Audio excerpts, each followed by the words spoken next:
Há um tipo de amor que chega como um espelho. Ele não apenas nos vê, ele nos revela. Enxergamos no outro algo tão íntimo, tão profundo, que parece impossível não chamá-lo de destino. Mas quanto mais nos aproximamos, quanto mais tentamos agarrar essa conexão, mais ela escorre pelos dedos como areia molhada.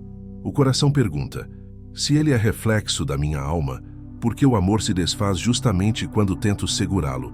Essa pergunta não nasce da carência, mas da angústia de tocar algo verdadeiro e ainda assim perdê-lo. E talvez a resposta não esteja no outro, mas em tudo aquilo que projetamos nele e que precisamos, com coragem, reintegrar em nós. Hoje vamos atravessar as camadas invisíveis do amor que revela e desconstrói, guiados pelos princípios da psicologia de Jung. Deixe um comentário dizendo: eu me permito olhar além do espelho. Dentro da psicologia analítica de Carl Jung, o amor que espelha e depois se desfaz não é um erro do destino, mas um convite profundo à jornada da individuação. Quando sentimos que alguém é o reflexo da nossa alma, geralmente estamos diante de uma projeção, uma transferência inconsciente de conteúdos internos que, ainda não reconhecidos em nós, ganham forma e vida na figura do outro. Projetamos no parceiro aquilo que está latente em nosso mundo psíquico. Nossos anseios, medos, potenciais não vividos, traumas e até aspectos do nosso eu superior. A experiência de amar alguém que parece nos refletir é uma das manifestações mais poderosas da psique. É como se a alma nos dissesse: aqui está o que você precisa integrar. No entanto, o problema surge quando tentamos transformar essa projeção em permanência. A energia que deveria ser usada para nos aprofundar internamente, começamos a usar para controlar ou prender o outro. É nesse momento que o amor se desfaz. Não porque era falso, mas porque carregava a missão de revelar, não de permanecer inalterado. Jung também nos fala da sombra, tudo aquilo que reprimimos ou negamos em nós mesmos. Muitas vezes, o fascínio por alguém é, na verdade, o brilho da nossa própria sombra refletido nos olhos do outro. E ao invés de acolhê-la, tentamos possuí-la. Mas o amor verdadeiro, como expressão da totalidade, não pode ser possuído. Ele precisa ser integrado. Esse processo está intimamente ligado ao caminho da individuação, onde a verdadeira união começa dentro de nós, com o casamento interno entre os polos opostos, o animus e a ânima, o masculino e o feminino, a luz e a sombra. O amor que buscamos no outro, portanto, é o chamado da alma para que nos tornemos inteiros. O amor, quando chega de forma arrebatadora, não vem sozinho. Ele carrega em sua bagagem muito mais do que afinidades, desejo ou companheirismo. Ele traz consigo o peso e a força dos arquétipos. Essas estruturas universais do inconsciente coletivo, como descreveu Carl Jung, são moldes antigos que habitam a psique humana. São padrões de energia e comportamento que atravessam culturas, tempos e histórias, e que, sem que percebamos, se ativam quando nos apaixonamos. Assim, ao encontrar o outro, estamos também reencontrando forças profundas e ancestrais que estavam adormecidas em nós. O arquétipo da alma gêmea, por exemplo, é um dos mais intensamente ativados nas experiências amorosas. Não se trata de uma realidade literal, mas simbólica. Quando sentimos que o outro nos completa, é o inconsciente projetando nesse encontro um ideal de totalidade. O outro se torna, então, o portador de tudo aquilo que sentimos faltar em nós. Ele se transforma num espelho encantado, que reflete não apenas o que somos, mas também o que desejamos ser. Essa projeção, quando não é reconhecida como tal, nos aprisiona em uma ilusão. Acreditamos que precisamos do outro para sermos inteiros, e isso é o início da dependência emocional. Além da alma gêmea, outros arquétipos também são convocados no palco do amor. O arquétipo da donzela pode fazer com que a mulher se coloque numa posição de fragilidade, esperando ser salva. O herói, ativado no homem, pode levá-lo a agir como protetor ou redentor, mesmo que isso vá contra sua natureza mais autêntica. O amante trágico, o sábio, o órfão, o trickster, todos podem surgir nas entrelinhas de um vínculo afetivo, nos levando a padrões de comportamento que parecem nossos, mas que na verdade vêm de camadas muito mais profundas. Essas forças não são negativas em si. elas apenas são. O problema ocorre quando não temos consciência de que estamos sendo conduzidos por elas. Ao identificar o outro com um arquétipo, automaticamente perdemos a capacidade de vê-lo como ele realmente é. Ele deixa de ser um ser humano real, com luzes e sombras, e se torna um símbolo, um ideal, uma promessa. A relação passa a ser entre imagens internas e não entre dois indivíduos presentes e conscientes. É nesse momento que o amor começa a se fragilizar, porque quando a imagem projetada começa a rachar, e ela sempre racha, nos sentimos traídos, desiludidos, confusos. Mas não fomos traídos pelo outro. Fomos traídos pela ilusão inconsciente que criamos sobre ele. O despertar desses arquétipos tem uma função essencial no processo de individuação. O amor nos faz acessar partes de nós que estavam escondidas. Ele nos mostra quão profundos, vulneráveis, intensos ou contraditórios podemos ser. Ele nos tira do controle, da previsibilidade, da rotina emocional. E esse movimento de desestabilização é necessário para que algo novo possa nascer em nosso mundo interior. Mas isso só é possível se estivermos dispostos a ver além da imagem, a reconhecer que por trás do encantamento existe um convite ao autoconhecimento. Quando o amor desperta os arquétipos, ele também nos mostra o inesperado em nós. Sentimos ciúmes que nunca tínhamos sentido, coragem que nunca ousamos ter, medo que não sabíamos nomear, desejos que nos assustam, um amor profundo por alguém que mal conhecemos racionalmente. Essas experiências nos confundem porque escapam do controle do ego. Mas é justamente aí que está o portal de transformação. Amar é, antes de tudo, estar disposto a se surpreender com quem somos quando o inconsciente se manifesta através do outro. O verdadeiro desafio está em olhar para esse espelho sem se perder nele. Amar com consciência é perceber quando um arquétipo foi ativado, compreender o que ele veio ensinar e então libertar o outro da obrigação de sustentá-lo. É permitir que o amor deixe de ser uma repetição inconsciente e se transforme em um espaço de encontro genuíno entre dois seres em processo. Assim, quando o amor desperta arquétipos, ele não é apenas um romance, ele é um chamado para que possamos finalmente conhecer as forças invisíveis que sempre habitaram em nós, mas que só emergem quando temos a coragem de nos deixar tocar. O amor, em sua forma mais profunda, não é apenas um encontro entre dois corpos ou duas histórias. Ele é, sobretudo, um chamado da alma, um chamado que vem das profundezas do inconsciente para que partes perdidas ou rejeitadas de nós mesmos finalmente encontrem espaço para se expressar, existir e se integrar.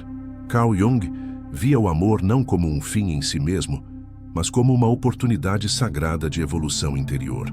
Quando alguém nos toca de forma avassaladora, é porque essa pessoa despertou algo em nós que estava adormecido ou reprimido. E isso não acontece por acaso.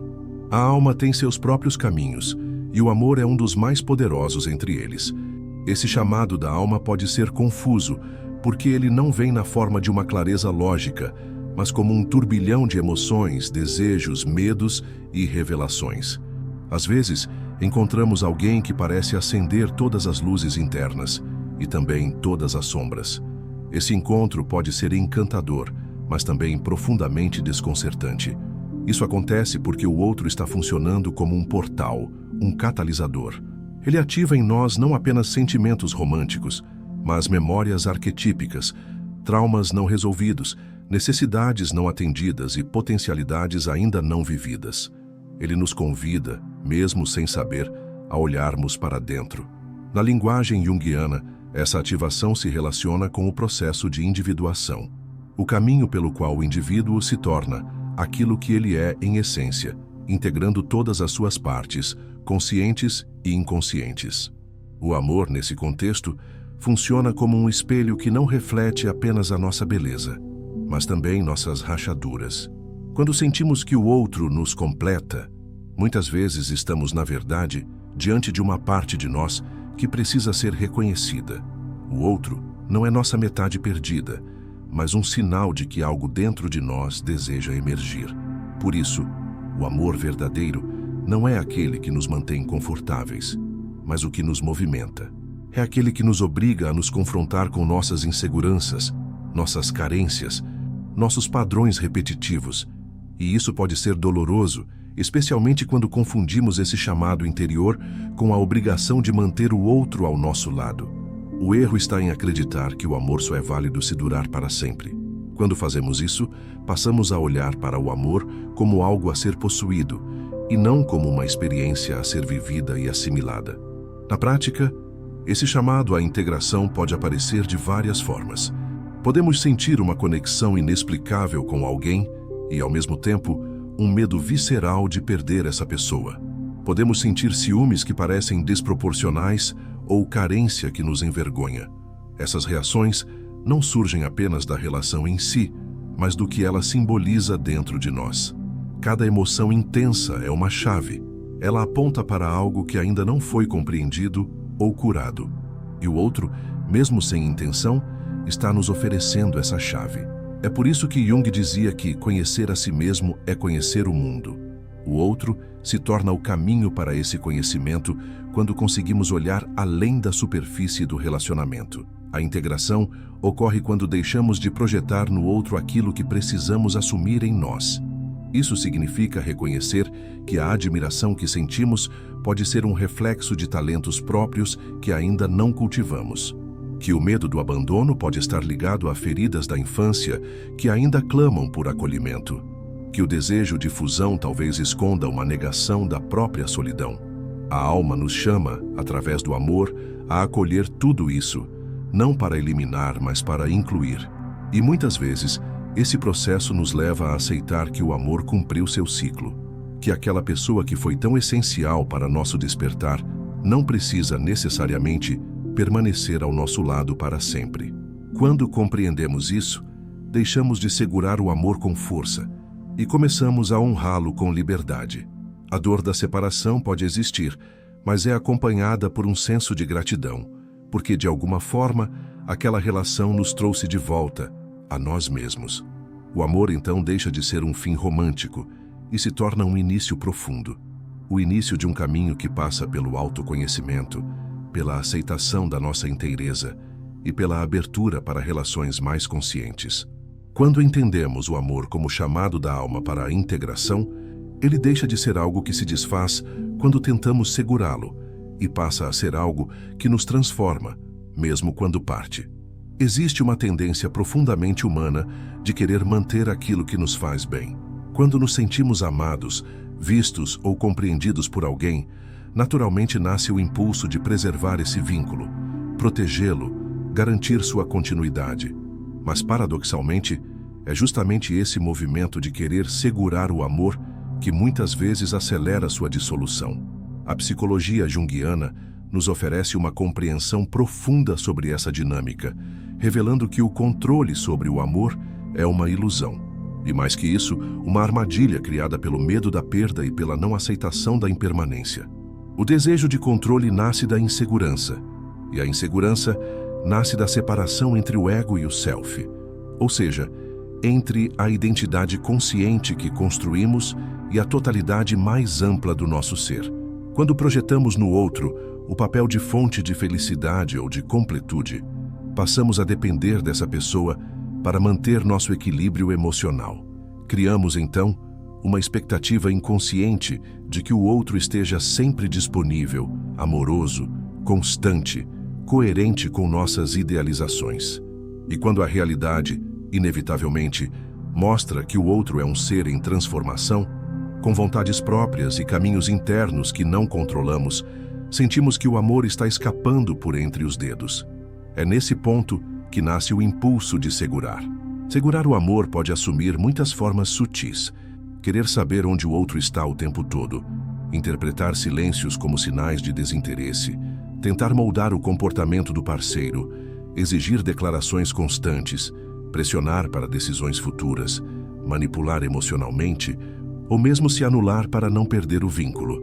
São tentativas desesperadas de garantir algo que, por sua própria natureza, é livre. O amor, em sua essência, é um fluxo. Ele nasce da espontaneidade, da troca genuína, da abertura de dois mundos que se encontram sem se sufocar. Quando tentamos contê-lo, cristalizá-lo ou controlá-lo, deixamos de alimentar sua fonte e começamos a construir uma prisão ao redor dele. A ilusão do controle também está profundamente ligada ao medo da ausência. O medo de ficar só, de ser abandonado, de reviver dores antigas. Esse medo não pertence necessariamente à relação presente. Ele tem raízes profundas na psique.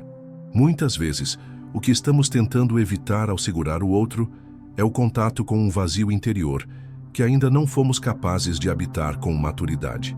Assim, a relação se transforma em um escudo contra a solidão. Mas esse tipo de vínculo, embora pareça seguro, é frágil, porque deixa de ser um encontro de dois inteiros e se torna uma simbiose baseada na carência. Jung nos ensina que todo vínculo autêntico precisa respeitar a individualidade. Ele fala da importância de manter a tensão dos opostos, ou seja, a arte de estar junto sem se fundir, de amar sem depender, de pertencer sem possuir. Isso exige maturidade emocional e uma profunda consciência de que o outro não é nossa extensão, mas um universo à parte, e que o verdadeiro amor só existe onde há liberdade. Não liberdade no sentido de distância ou desapego frio, mas liberdade como espaço para o crescimento mútuo, para a autenticidade, para a transformação constante. Quando tentamos segurar o amor, o que estamos fazendo é negar essa transformação. Queremos que o outro permaneça o mesmo, que o vínculo mantenha as mesmas características do início, que a intensidade nunca diminua, que a presença seja garantida. E isso vai contra a natureza viva e orgânica do sentimento. O amor se movimenta, se renova, se redefine. Às vezes, se recolhe para voltar mais forte. Outras vezes, muda de forma, se transforma em outro tipo de afeto. E em alguns casos, precisa partir para que possamos crescer. Aceitar isso não é desistir do amor, é confiar na inteligência da alma. Quando deixamos de segurar, começamos a sustentar. Sustentar um espaço onde o amor pode respirar, pode evoluir, pode ser verdadeiro. Essa mudança sutil, de controlar para sustentar, muda completamente a qualidade da relação. Ela tira o peso do medo e coloca no lugar a presença consciente. Quando paramos de exigir garantias, passamos a viver o amor em sua forma mais pura, o momento presente. Por isso, o amor se desfaz quando tentamos segurá-lo, não por crueldade, mas por coerência. Ele se desfaz para nos ensinar que o verdadeiro vínculo não é construído com amarras, mas com liberdade, e que só podemos manter o amor quando temos coragem de deixá-lo livre. Isso não significa aceitar qualquer coisa, mas reconhecer que a força do amor não está no controle do outro, mas na conexão profunda com nós mesmos. Quando essa conexão interna se estabelece, o medo da perda diminui e o amor, paradoxalmente, se torna mais estável. Não porque o outro está preso a nós, mas porque escolhe todos os dias permanecer ao nosso lado. Há um momento no caminho do amor em que tudo o que parecia eterno começa a desmanchar. Os gestos antes cheios de presença tornam-se distraídos. O olhar do outro já não nos reconhece com a mesma intensidade e o silêncio entre duas almas, antes confortável, torna-se inquietante. Chegar nesse ponto não é apenas um drama do coração, é uma travessia da alma. Na visão de Jung, esses momentos de ruptura carregam em si uma potência arquetípica. A perda amorosa não é só fim, é também rito de passagem. Quando o amor se desfaz, uma parte de nós é chamada a nascer ou renascer em um novo nível de consciência. Na linguagem simbólica da psique, a perda de um amor significativo pode funcionar como um processo iniciático. Assim como nas mitologias antigas, em que o herói é arrancado de sua zona de conforto e lançado ao desconhecido, aquele que ama e perde é empurrado para um território interior desconhecido, onde as velhas referências não servem mais. A dor da ausência, nesse sentido, não é só sobre o outro que vai embora, mas sobre o mundo interno que colapsa junto com ele. É como se os alicerces da identidade, sustentados pela relação, fossem abalados, e isso nos força a perguntar: quem sou eu sem esse amor? É neste ponto que o processo de individuação começa a se aprofundar. A perda do outro, Obriga o ego a encarar a própria incompletude, a própria fragilidade, a própria dependência. Não há mais distração possível. O sofrimento rasga as defesas e nos expõe àquilo que estava escondido de nós mesmos. A tristeza, a raiva, a culpa, a nostalgia, tudo emerge e cada emoção se torna um portal para dimensões mais profundas da psique. Se tivermos coragem de atravessar esse luto com presença, podemos encontrar ali uma oportunidade única de reintegração. A iniciação que vem com a perda do amor nos obriga a renunciar à fantasia de que alguém externo pode preencher os nossos vazios. Aquele que partiu, que já não escolhe mais ficar, deixa atrás de si não apenas memórias, mas também espelhos quebrados que nos mostram onde ainda não somos inteiros. A dor do abandono, por mais real que seja, pode esconder um abandono mais antigo, o abandono de nós mesmos. A partir desse lugar podemos começar a recuperar partes da alma que haviam sido entregues ao outro. Podemos finalmente voltar para casa.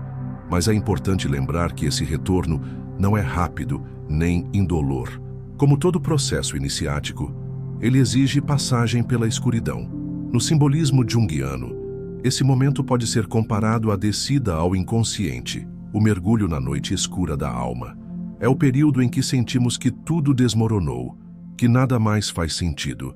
Mas é também o tempo em que os conteúdos esquecidos vêm à tona, em que antigos padrões são confrontados, em que a ferida começa a revelar sabedoria.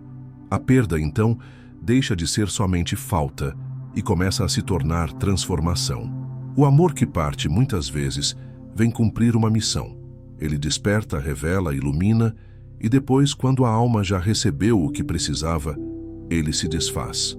Não porque fracassou, mas porque cumpriu seu ciclo. O erro está em julgar a duração como medida da verdade. Há amores breves que transformam mais do que relações inteiras, e há relações longas que se arrastam sem tocar a essência. O amor que transforma não é o que dura para sempre, mas o que deixa um traço de consciência. É aquele que, mesmo indo embora, nos deixa mais próximos de nós mesmos. Reconhecer a perda como iniciação é um ato de profunda maturidade espiritual. É transformar o luto em solo fértil. É permitir que as lágrimas lavem não só a saudade, mas também as ilusões. É sair do papel de vítima e entrar na posição de aprendiz. E é aí que o verdadeiro amor começa. Não no outro que permanece, mas em nós que permanecemos com o que fomos, com o que aprendemos, com o que despertou. Nesse novo lugar já não buscamos mais alguém que nos salve, mas alguém com quem possamos crescer. Já não precisamos provar valor, porque o valor foi recuperado no silêncio da solidão. E já não tememos mais o fim, porque entendemos que todo fim é também um recomeço. A perda, nesse ponto, torna-se uma porta, não para um novo amor externo, necessariamente, mas para um reencontro com a nossa inteireza. E quando estamos inteiros, o amor que vier, se vier, será vivido de outra forma, sem prisão, sem projeção, sem controle. Apenas presença. O amor que vem como espelho, que ilumina e depois parte, não é uma maldição, mas um chamado. Ele revela as partes ocultas de nós mesmos, confronta nossas projeções, nos coloca diante das sombras e, quando se desfaz, nos entrega a iniciação da alma. Nada do que vivemos nesse tipo de amor é em vão. Cada gesto, cada dor, cada silêncio carrega o potencial de nos reconectar com nossa essência. E essa reconexão é o verdadeiro propósito. Com Jung, aprendemos que o amor não é algo a ser mantido a qualquer custo, mas uma experiência que deve nos transformar. Quando deixamos de querer segurar o outro e, em vez disso, abraçamos o que o amor nos ensina, a dor da perda se torna solo fértil para a individuação, o caminho de nos tornarmos inteiros. Se esse roteiro te tocou, é porque talvez você esteja pronto para deixar de correr atrás do amor como fuga e começar a vivê-lo como espelho e portal. Inscreva-se no canal e continue essa jornada de autoconhecimento assistindo ao vídeo que está aqui na tela. Você não está só, e cada passo que você dá em direção a si mesmo é um reencontro com tudo que o amor tentou te mostrar.